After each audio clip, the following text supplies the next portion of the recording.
It's the SawCast, where real people speak that real shit on real topics every day. And I go by the name of Stevo. And today we got a special guest in here. We got Miss Kearia. Yes, Kearia. Yes, Miss Workout Enthusiast. I try to keep myself busy as much as possible. Right. But today we're here for the Single Mothers Podcast, Absolutely. right? So, first and foremost, how you doing today? Good. It's a beautiful Yeah. day. Yeah, Up and early, getting to it. So I'm feeling good. can't complain. I can, but I'll choose not to. So You that's still that's blessed the and highly motto. favored though, right? Yeah. Okay, cool. So let's kick it off with something kind of smooth. So do you feel like with the single mom, do you feel like you kind of chose this, or like how did you get into how did you feel like you became a single mother?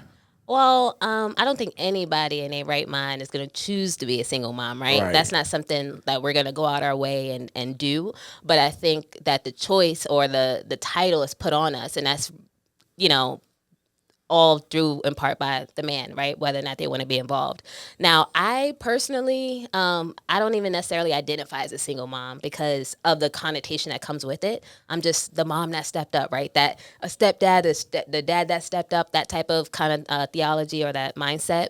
But it just as a woman, right? When you decide to have kids, and I don't care if you're married, you've been with him your whole life, like it don't matter. As soon as you choose to have a kid, you have to be mindful and know, like, I'm choosing to make this decision regardless if this person's going to be there, and this is solely my responsibility. So I don't necessarily think of myself as a single mom. I'm just a mom. Okay, Just so a you mother just doing a it. mom. Yeah. Just a mom doing it. So you got 2 kids, right? I have 2 kids, 4-year-old Right. and 11-year-old. 4 and 11. That's a little span. So Well, yeah, it's a 7-year gap, but actually, women should have kids every 7 years. It gives our bodies enough time to heal and do what needs to be done so that we can have another child safely. So a lot of people don't like the 7-year gap because of like you starting all over, and it genuinely is starting all over. But my kids are still close, and they play and they fight and everything else. And Right. like even with my sibling, I have a 7-year gap with my little sister, and you can't tell me we're not the same age, for good or bad. Well, we did speak on that the Yeah. other day, and you put it in a bad aspect, but I think it's a good one. It's Yeah. a good one. No, it is. Because I both still vibrant and youthful, so Yeah, that's the absolutely. part about it, right? That makes it more of a similarity. So, Yeah. so with the 2 children, are they same father or? No. So my daughter is with my boyfriend from college, and my son is with a new partner. But my daughter's father is in her life, and my son's father isn't in his life. So oddly enough, and grateful, I'm so grateful. My son's father, he like hangs out with him, steps up, like they do things together. If I go out of the country, he'll keep him the entire time. They have a great relationship. So I'm really, Really? grateful. Really? So they have a great relationship. So does that cause any friction with him and his relationship? Pause this motherfucking question. Have you went and got the merch yet? I don't even, bruh. I don't see my motherfucking line ringing, so you obviously ain't got no motherfucking merch. Go to sawcast.com/shop for some motherfucking merch. You don't have to wait all motherfucking year to get your shit either. Once you order, we start processing. We gonna motherfucking ship your shit out next day. And that shipping, motherfucker, is free. I know y'all don't really hear that a lot from a lot of motherfuckers. You got to pay for Prime to get for free. But in the SawCast, shipping's always free. Go get you some merch right now. Because okay, naturally, if a man has a child, he's going to take care of his child. But then for a man to also welcome a child that's not his, like, is there any friction on the back end on that, right? You know what I'm saying? I can't speak to that because I don't know what goes on in their relationship. What I can say is I'm so glad that I'm so mature and we're so grown and we have Right. such a great relationship that it doesn't bleed into my life, right? I don't know if they have any friction about it. I mean, I have some inkling, that it might be a little weird. Right. And I just say that for me, like as a woman, if my man has his kid and then has his baby mother's other kid that's not his kid, I'm looking like, what the hell is going on, naturally. saying? But I haven't ran across that. And it's times where, like, at my daughter's dance recital and his girlfriend's there and she's there or he's there, I'm there, both the kids is there. And, it's copacetic. It's not like we rolling on eyes or huffing and puffing. I don't care because the kids is what matters, and I'm not checking for him. I got my own relationship, and Right. so I just think like kudos. Like, yay, I'm glad we all get along because, I'm actually about to go out of town soon. So, Right. Keep my kid and Right. yeah. Right. It's convenient. Right, it is. As long The as you more keep the merrier. my son, it don't matter. And of course I check in like with my son, like, hey, she treats you okay? Is y'all Right. okay? Or whatever it might be. But I haven't had any issues brought directly to me. So I'm not even going to act like there is any. So they say it takes a child to raise a village, right? So do Yeah, a village to raise a child. Thank you. Takes a village to raise a child. But so do you feel like you have a village like for your children? Like and if you have a village, do you feel like that helps you like help raise your children? Well, I can say yes. Yes and no. And I only say no a little bit because I don't have my direct family out in Dallas with me. But yes, I do have a village in a sense that my daughter's father is going to step up and help. Like, he's my emergency contact for me and my kids because, it's just convenient that way. And then I'm sending my son to my mother's for like 3-4 weeks for the rest of the summer. So, Right, I can't right. sit here and be like, no, I don't have no village. I do. Right, you do. Yeah, You do. just a little costly, a little inconvenient, but Right. But it's still a village. It's still a nonetheless. village. Yeah. Still a village nonetheless. So you said that his father is not in the picture. Like, is there a reason for that? Is it just because I know you also relocated cities. Is it because like you relocated cities, or is it just like Yeah, no, and I hate to speak of his name. It's like the boogeyman. Like, if I say it too often, he might start hitting me up. Right. No, he's not in his life or our lives for my own safety, to be honest. Super abusive, kind of crazy, young, and I don't judge anybody for what they was doing in 2020 and or the company they were keeping. So, I like to give myself a little bit of grace, but just for our own safety, I just cut that off completely. Not to say I'm like, oh, you can't be in his life, but you only got to show me once who you are. And, it was a moment where he's like, oh, I'm going to come. I'm in town. I said, okay, well, we're at this playground. You come hang out with us. And he never showed. And I was like, okay. I didn't tell my son anything because ain't no sense in getting his hopes up at a young age. But he ain't hitting me up and I ain't hitting him up. And that's okay with me. okay? And thankfully, Okay. right, my boyfriend steps up. My boyfriend's like, "Oh, this is my son." My Right. daughter's father steps up and like make sure they go and do stuff. Every time he has a father son event, he's there. And when it's Christmas, he's coming with a sack full of gifts. Like, he has no shortage of male figures in his life. So I'm very grateful. Okay. Okay. So you said your boyfriend. So does he have children? Yeah, he does. So he has children. Do you think that helped you out? Like helped you guys kind of like in your relationship? Like so when you were single and you were looking, I guess you could say, or you was on the market, did that matter to you if the man that you were looking for had a child or not? Absolutely. And I hate to sound like this, but I feel like it's a red flag. Okay, I hate to say this, but I feel like it's a red flag when a man around my age, right in our 30s, don't have no kids. It's like, damn, nobody want to trap you a little bit? That sounds crazy, I know. But just Super from a crazy. mental... Especially because I'm 30 with I no know, I'm kids. just saying, like, That's crazy. and I say that too because I have 2 kids. So immediately it's like, yes, I'm 33, but once you add their ages to it, I feel much older, much more experienced than they are, or the counterparts, those Right. men. But when they have children, it makes it easier because it's things we can relate to, right? It's the expectation. It's times where I've dated men that didn't have any kids and they're like, oh, you want to come over? It's 8:00 on a school night. Like, I have, you know what I mean? Like, they have no sense of my lifestyle, or it's last minute invites. Oh, you want to go get a drink? Well, no, like, I have to go pick up my kids or whatever it might be. So for that, not to say like, oh, I'm not gonna date someone who doesn't have kids, but I'm not necessarily checking for someone who don't. But because my boyfriend does have kids, right, there's a sense of understanding. I can go to him and complain and vent about how my kids is doing me wrong this week because they don't want to eat the meal I made, and he Right. can understand. Like, he Right. gets those things, so it does make it a lot easier in that sense. Right. It makes it easier. So does that like so that does that assist in the community aspect? I would say because now like since he already has started, you know what I'm saying. So does that change? And then also to piggyback off of that, do y'all want to continue to grow and add more to the family aspect because you have 2 and he has how many?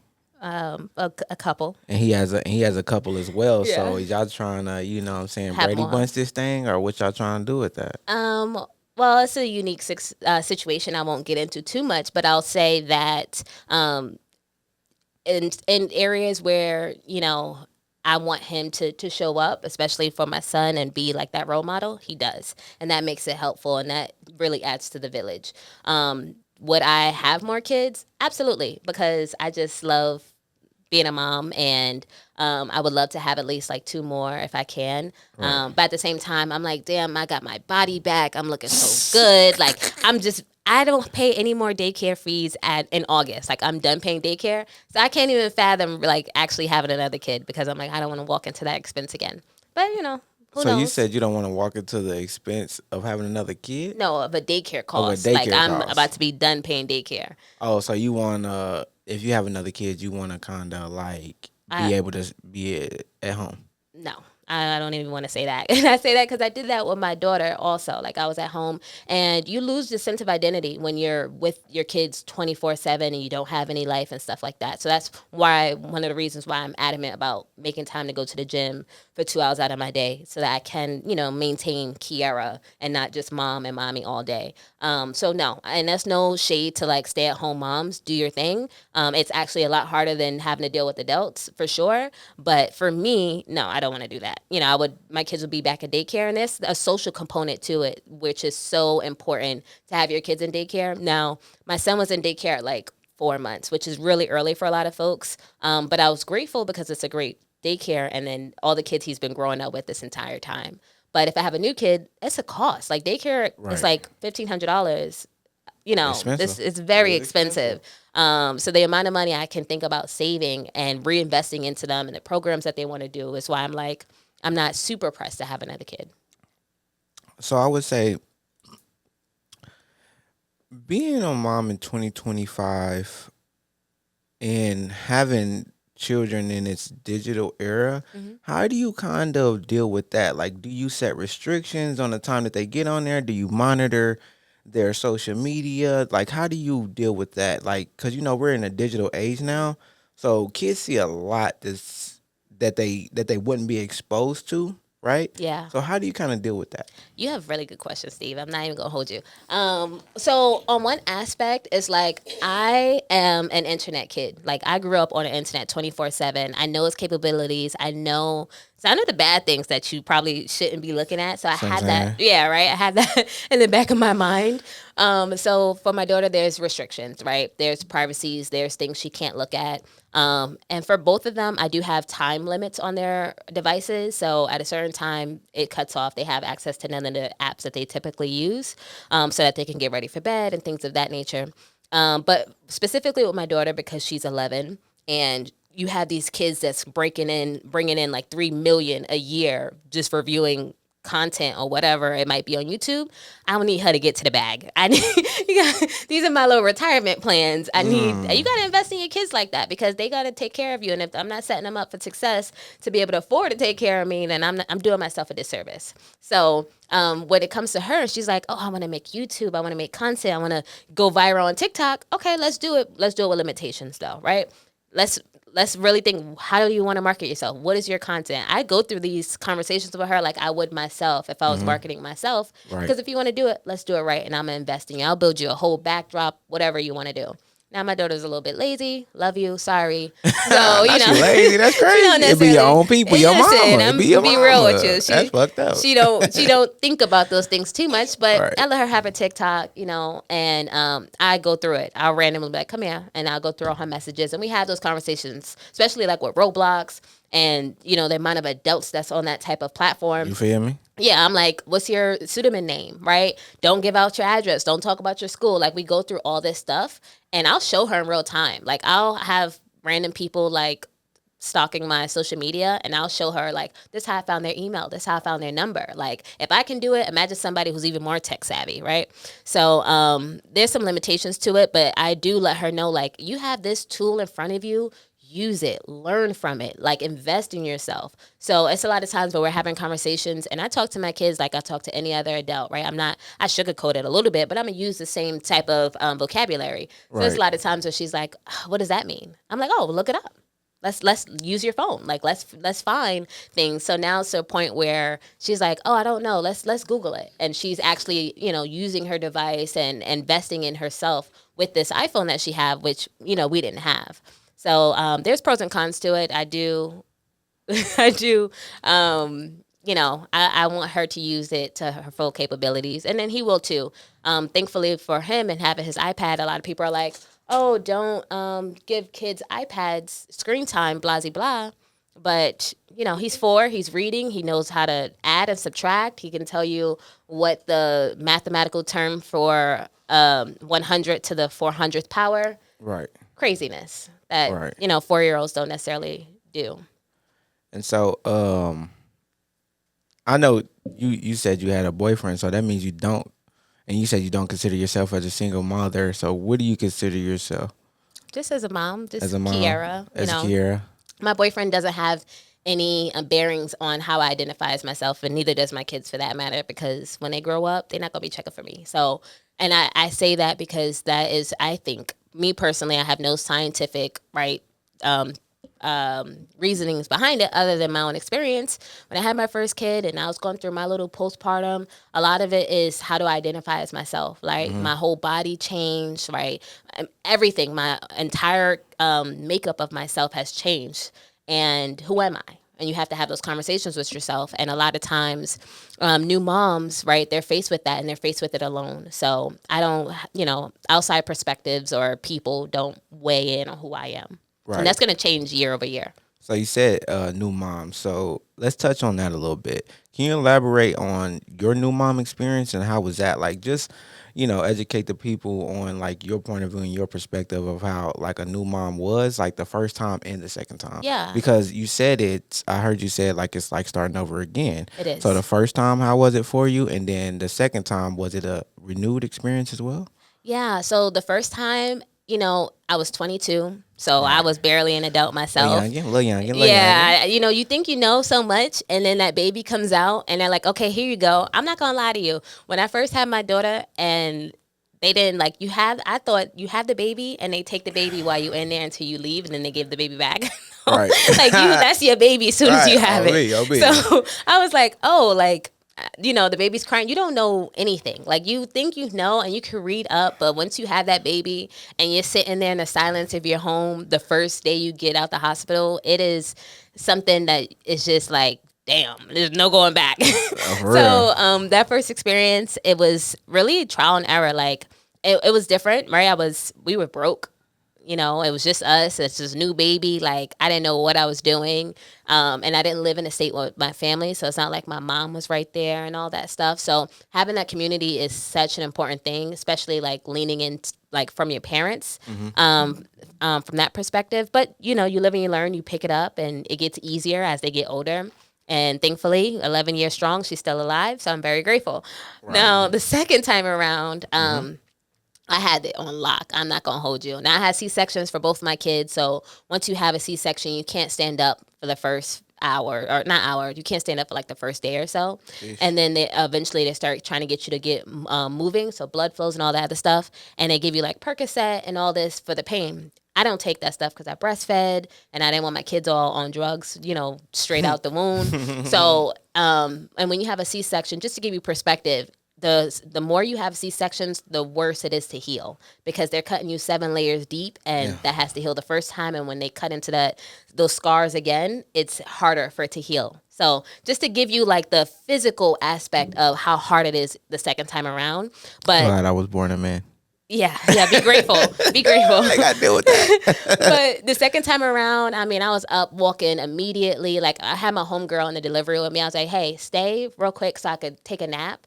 And then you can leave. And then I just was on it and, know the medication. And I'm so proud of myself every time I think about it because I just, you just know. It is 7 years later, it is new because you're like, oh, yeah, I forgot they can't have water for like the first 8 months of their life or something, or I forgot this, that, and a third until you're in it again. But it gets easier because it comes back to you. Now, just to give you a little science behind it, your brain actually forces you to forget the trauma you endure by going through delivery so that you can be more inclined to do it again. So when Hold on. Slow that down. Say it again. yeah, like you'll have a baby and your brain is going to block out the trauma of the pain and everything else that goes through delivering that baby so that you'll do it again. So that's why a lot of Okay. times people will have kids back to back to get it out the way and be done with it and then Right. like, let their body heal and whatnot. But I say that to say that when I had my second son or when I had my second kid, I was like, oh shit, I forgot. Every 2 hours, you have to wake up and feed them. Like that is the schedule that everyone has to do. And they're like, oh, sleep when the baby's sleeping. Well, I can't because I just fed them 2 hours ago, and now my other titty's leaking. I need to pump this one so I can keep the milk supply going. And then I have all this laundry because they spit up on everything. And it is genuinely so exhausting. And it gets to a point where, and there's chemical stuff that happens, I'm sure, where you hear them crying when they're not crying because that's how alert you have to be to make sure that you keep that baby alive. And that stuff never goes away. I still hear phantom cries. I still sometimes feel like milk is coming in when it's not. I still have flutters of kicks when my baby is 4. So when you think about having this baby and all the stuff that goes into it and like the first experience versus the second, it is night and day, but it gets easier, right? When you have more kids, you have more experience, and it's still just as scary. Just as scary. So Very. you was talking about investing in your children. I feel like one of the best ways to invest in your children is by educating them. So you touched on that you educated your daughter on the social media aspect, but how do you educate your son? Because is he in school yet? Oh yeah, he's been in school since He's in preschool, he's in or pre-K now, but he's been in school so his he's whole in life. so he's in pre-K now. But I feel like there's things outside of the school that we need to teach our children as well that the school doesn't teach us, or there's things that they do teach us that are not emphasized enough. So how do you deal with making sure that your kids are properly prepared with the knowledge that they need to know, to make them a part of the greater population when they get older, and so they can be prepared to be their best versions of themselves? So, and this is part of that is where I said like having the identity of who you are, because for a first few years in their life, you're not going to be Steve. I'm not going to be Kearia. I'm going to be Kearia, aka the best version of myself. You're going to be Steve, the best version of yourself. And that is you constantly leaning into the better things that you need to do to show them and to teach them through, how you live your life. And the reason I say that is because every day is a teaching and learning opportunity. Even us walking from the parking garage over here, and he's looking at everything. He's like, where are we? Oh, we're downtown. This is the city. These are sky. Like every conversation is an opportunity to shape the way he thinks and learns and interacts with his environment. So in order to do that, I have to be the best version of myself. I can't, somebody bump into me, immediately curse them out and all this and all that, because now I'm showing him it's okay to be disrespectful or whatever he might take from it. And it's hard, right? And that's why, I encourage people like have kids later in life, like have your emotional intelligence on 10, right? Understand, have a sense of who you are, because you are going to have to kill your ego. You're going to have to kill the ignorance in you so that your kids can be like 100% really good influences in society as they continue to progress. Now that can change a little bit, right? And I say that what I mean by that is with my daughter, I probably won't play any ignorant music, like Right. no cursing. Like I want her to be, Right. something so much better than myself. And then for my son, I'm like, I need you a little in the Little mix, rough, a a little rough, a little little rough. rough. So yeah, I might play that music and be a little bit different. Not to say that you're gonna raise boys and girls completely different, but those aspects that's important to me, I kind of keep that in the back of my mind.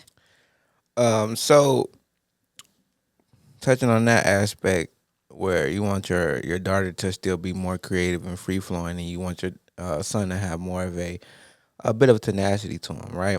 How do you do that? Like, how do you make sure that from a young age all the way until he gets to the age to where he separates from you, that he's properly prepared to, be a I would say a masculine man. I'm hoping you could tell me.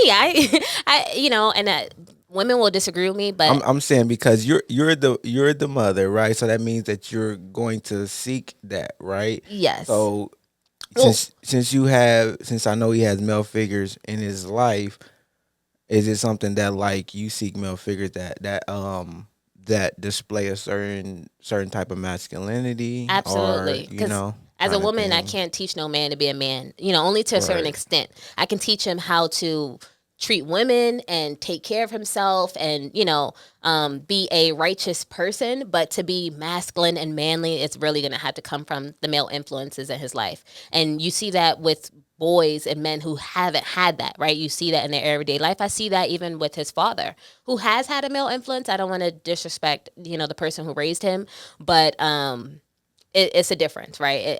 Their characteristics is going to bleed into who he becomes. So that goes with making sure he spends time with my dad, right? I respect my father, and I want him to take some of those characteristics, have him spend time with my mother's husband, who's been in our lives for a while, with my boyfriend, with my daughter's father. All those people are going to shape the type of man he becomes ultimately. But I think more so than anything, what I can do, or the power that I possess in this scenario, is to make sure he is a reader. A boy and a man who reads is going to be very knowledgeable. They're not limited to their environment because their mind can take them wherever that they want to go, which is why I'm so proud that he's reading on his own already. Already? Oh yeah, he's been reading since 3.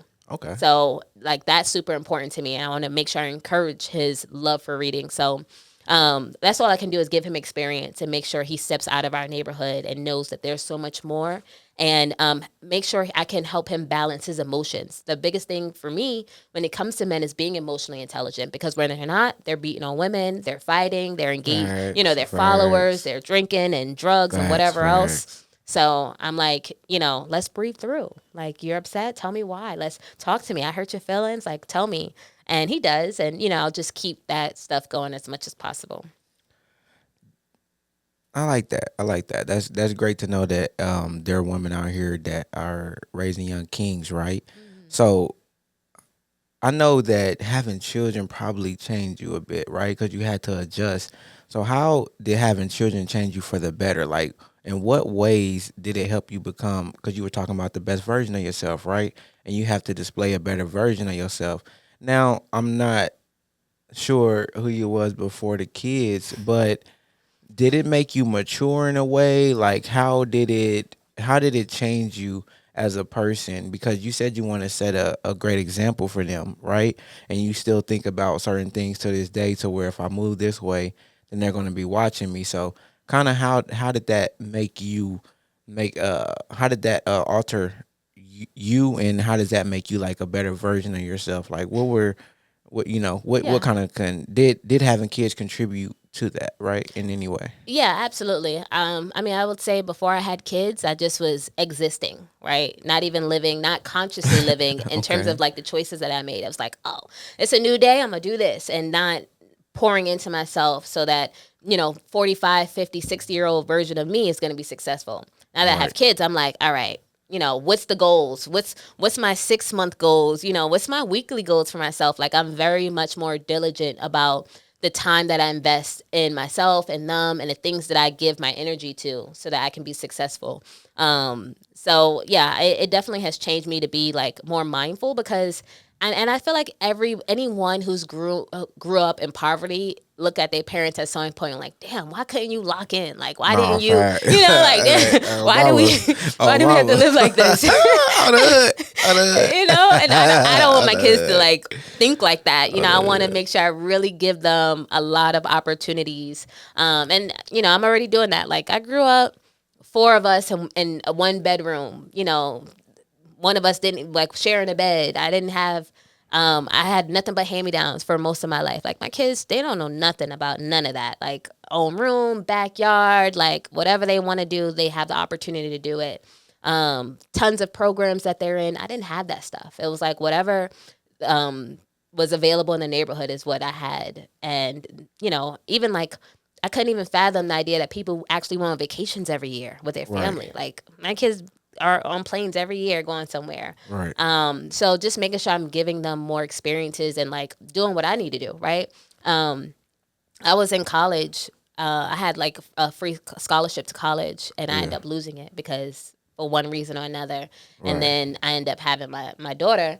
And here I am now. I'm 33. I'm gonna have my bachelor's degree wrapped up. at the end of this year, you know, and not because I absolutely wanted to do it, but them student loans. It's like, Right. nah. But, you know, I'm like, you know, You feel me?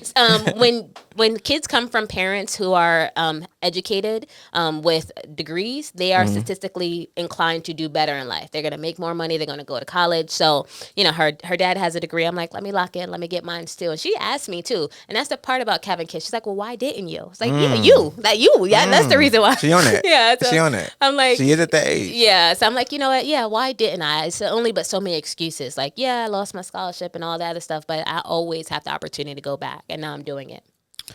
So we're talking about the positives. So let's share, what are some struggles or, you know, tribulations that you had to go through with being a mother? Struggles. I mean, I don't have a life, right? Everywhere I go, my kid is with me. Now when you say you don't have a life, explain. I Like, mean, what do I you don't want to mean? say I don't have a life, but it's like it's a lot of times where people invite me or stop inviting me because it's like I don't have a. I'm not paying $20 an hour for a sitter. I actually would rather be home with my kids. Okay. You know, so it's stuff like that where I do feel like I miss out sometimes, and that's just what it comes with. You know, I'm still young enough to be out in these streets, but I'm too old also to be out in these streets because I got 2 kids waiting for me. So it's that balance where it's like, you know, yeah, I'll probably go out once a quarter. And that is enough for me because it has to be enough. So that's a struggle. That's an internal struggle of like FOMO, right? Fear of missing out. But the real struggle, more so than anything, is like feeling like I'm not doing enough, you know, or as a What you mom, mean? like, As a mom? yeah. And it'd be simple stuff. This is going to sound crazy, but it's like, you pick up your kid every day from school. Can we stop at Starbucks? Can we do this? But I got 3 bills pending and $50 to my account. No. And it's like, they don't know. They don't even care. They don't. They don't care. I'm like, They don't know that. You know, I just pay rent. And they're like, well, why we got to be at home? Enjoy this luxury. I just Right. pay this. I don't want to go nowhere, you know? Oh, Even today, like, I'm like, oh, I'm so tired. And my daughter's like, you've been bed rotting since she got out of school for summer 2 days ago. Like, Yeah. this is my weekend. I work every day. Right. And she's like, you haven't done anything. I'm choosing not to do laundry and get up and sweep and clean and all that other stuff. And it's like, you know, they don't get that stuff. You know, I get home every day and I immediately do 5 chores and buy 3 things and spent $200. And she's like, but why don't we just go out to eat? I don't want your home cooked meal. It's mid. Like, oh, She said that too? she said it to me last week. Verbatim? Yeah, I say that Damn. hurt. I say the meal thing. That's fine. If you don't like it, it was an off week. My broccoli was a little salty. I ain't even gonna lie to you. So it's like, you know what? Mom- you got mom that. was fucking up. You got that. Maybe it was a You was a little little bit. lazy? You a little lazy I with the wasn't- wrist? I- You was a I little don't lazy know. with the wrist? I don't know. Are you got a little too... I got a little too carried away trying to wrap you it up. you was training in the gym, you got too I strong got with the too- salt. a little bit. Damn, So that's I was crazy. like, you know what, you got that. I said, but you're kind of hurting my feelings. Like, and not about the food thing, just, you know, accumulation of things. But I'm like, you kind of hurting my feelings. Like, give me a break, you know? And so it's just that stuff, like dealing with their perspective and knowing like I could be doing the best job that I think that I'm doing or that I actually am doing, and I'm still causing her trauma. She's still gonna go to a therapist and say I didn't do enough. And that's just like me knowing that I know my mom did the best given her scenario, and I'm still like, yeah, she ain't doing enough. Yeah. And that's just, you know, But I that's feel just like what it that's is. more common with women than men though. Absolutely. Because like, okay, we go to the animal kingdom, the lionesses, right? And I feel like they challenge each other, like, cause women in the same, like when they get to a certain age, they start to challenge their mom, right? When they start to ask her certain questions, then they start to challenge her, and I feel like especially with my sister, right? Because we came from financially irresponsible parents, right? So it was kind of what you was touching on earlier, and you was like, why didn't you this or that? And my sister's more of a go getter, right? You know, so she was like, motherfucker, why the fuck didn't you? You feel me? You had time and space and opportunity, Right. You feel me?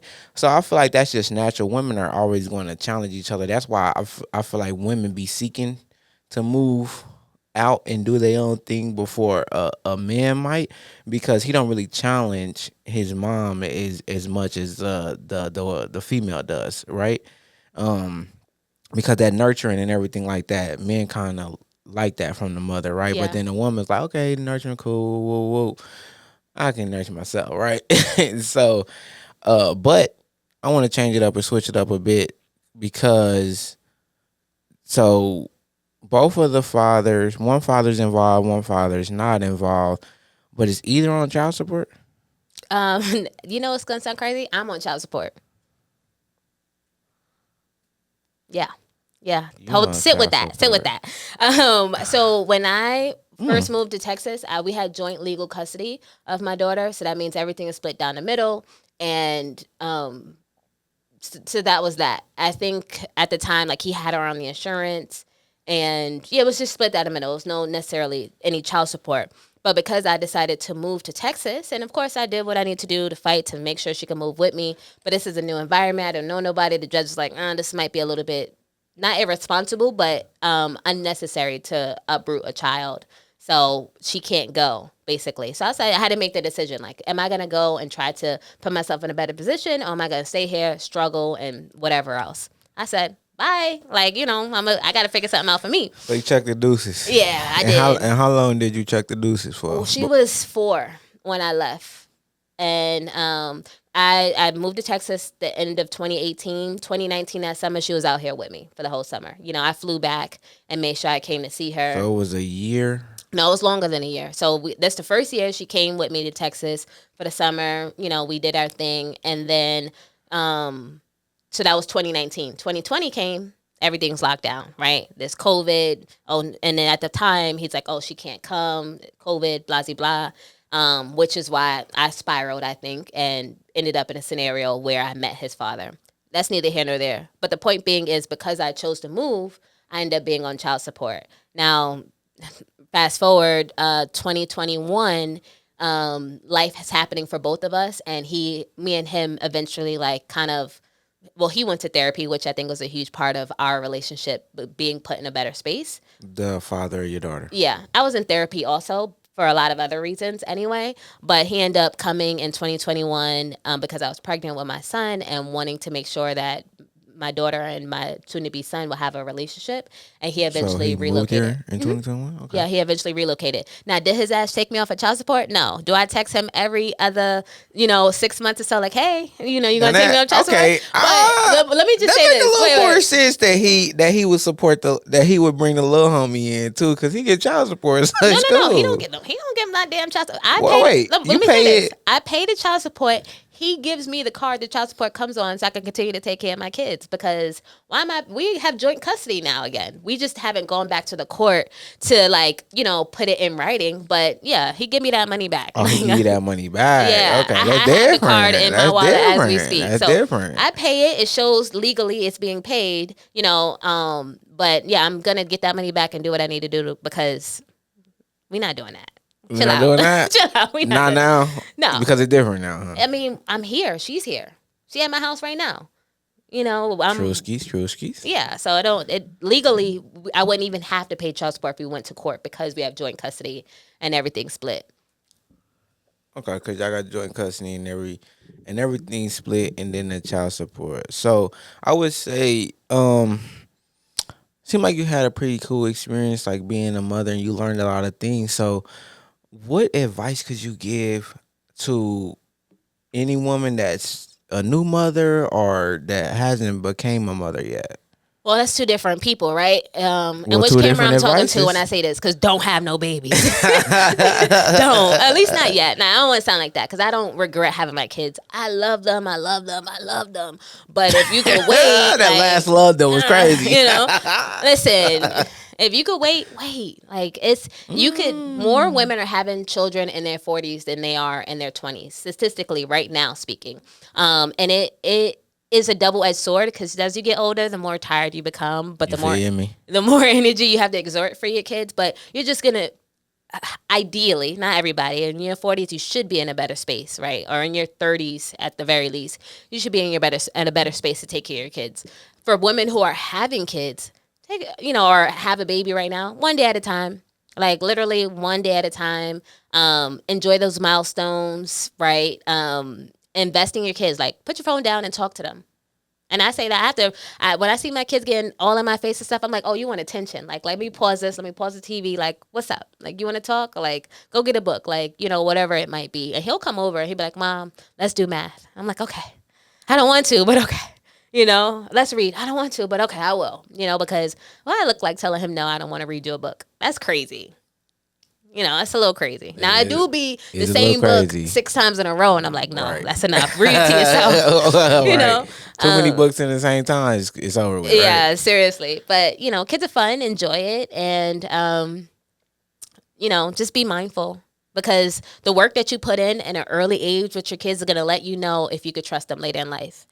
And I say that thinking about my sister, and no shade towards you, my boo, but, if you do what you need to do with your kids and you prepare them to be responsible and stuff like that, this is like my shining hope that I hold on to. I'm like, when my kids are like 15 and 18 or whatever, I can dip off and be like, hey, I'm out for the day. I'm going to Sunday Fun Day, which, maybe I'm too old to be at Sunday Fun Day, whatever. I'll be at the crowd that's, relevant to me. Right. Fact. But, you feel me?